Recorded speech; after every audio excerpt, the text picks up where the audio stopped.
We want to bring you this next video. In the past few minutes, Boris Johnson has been speaking. Now, this is the first time that we've heard from the Prime Minister since his resignation speech on Thursday. Let's have a listen. So today, we're trying to get over the point that the long-term future for this country is in science and technology. That is what is going to drive jobs and growth for decades to come. So the government's putting £40 billion into R&D, scientific R&D, over the next 3 years, biggest ever investment. And we're putting £1 billion here in the incredible Crick Institute in London. But I want to stress the investment's going all around the country. But what we want to see is UK companies more than matching that. And at the moment, we underperform by, we have the best scientists, we have the best universities, we have more breakthroughs, we have more fantastic scientific papers, peer-reviewed papers, but unfortunately, we don't often get the commercial progress that we would like by those companies. So what we want to see is companies putting more of their own cash into R&D. So we're doing a huge amount, government's doing a huge amount, but for the UK to lengthen its lead as a science superpower, we need the companies to do more. OK. And Prime Minister, this is the first time we've seen you since you agreed to stand down last week. You went from CHOGM, G7, NATO to this being dragged out of number 10 in the most dramatic of fashions.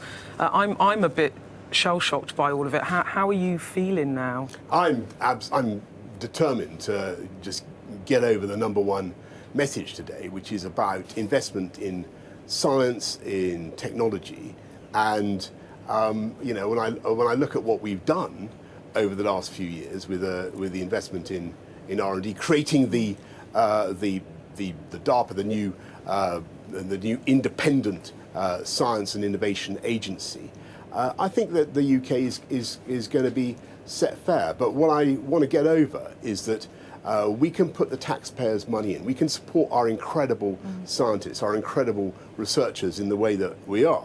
And it's happening around, not just in the Golden Triangle of Oxford, Cambridge, London. It's happening around the country.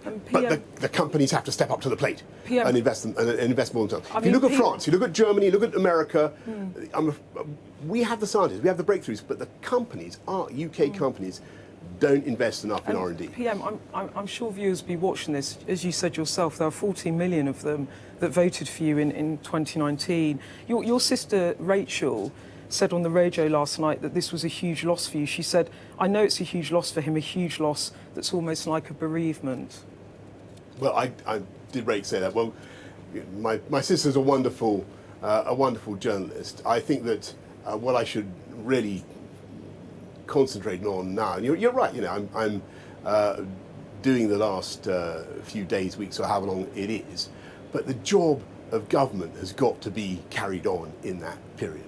I've set out for people what the Tory, the parliamentary party have decided. That has the inevitable consequences that it has. But my job, just in the next few days and weeks, is to continue with the programme on which we were elected, which included making sure that the UK was restored to its status as a science superpower, the country that split the atom, invented the MRI, you name it. It all happened here, but we don't make enough money out of it. What I want to see is these types of breakthroughs happening not just in London, Oxford, Cambridge, but that's fantastic and they must, but around the country. And that is starting to happen. A couple more things. In your statement, just talking about the party made their decision, you talked about the herd in Westminster. You said when it moves, and it certainly stampeded on you last week. Do you feel betrayed? Look, I don't want to say any more about all that. There's a contest underway and that must happen, and you know, I wouldn't want to damage anybody's chances by offering my support. I just have to get on. I have to get on, and in the last few days and weeks, the job of the constitutional function of the Prime Minister in this situation is to discharge the mandate, to continue to discharge the mandate, and that's what I'm doing. And I think, and the reason we're here today is because I think science technology, our natural genius in this area, is one of the many, many things that is going to carry us forward and make sure that our future is very bright. Let me end like this then. You must be sorry that it won't be you continuing on the job. I know that whatever happens, and whoever takes over, there is a great agenda to be continued, and that we've put in some pretty fantastic investments, not just in science, but in infrastructure, in skills, and in technology that I think are going to enable us conservatives, I should say, to keep on with our programme of levelling up and delivering for all the people in this country. And Prime Minister, that's what we're gonna do. I'm being tapped on the shoulder, so final question, because people will be cross with me if I don't ask. Yes. Just to be clear, you are not putting your hat or putting your horse behind any of the runners and riders. It would be. That's not the job of the Prime Minister at this stage. The job of the Prime Minister at this stage is to let the party decide, let them get on with it, and to continue delivering on the projects that we were elected to deliver. And and what I will say is that whoever is picked, I have no doubt will want to continue to support brilliant places like the Crick. I'm proud to say I helped lay a foundation stone when I was Mayor of London here, and I gave this place planning permission. And I remember the arguments we had about trying to make sure that the tube trains didn't run underneath it and disturb the delicacy of the experiments. I can't tell you how proud it makes me to stand here today and see it up and running, see people doing incredible things.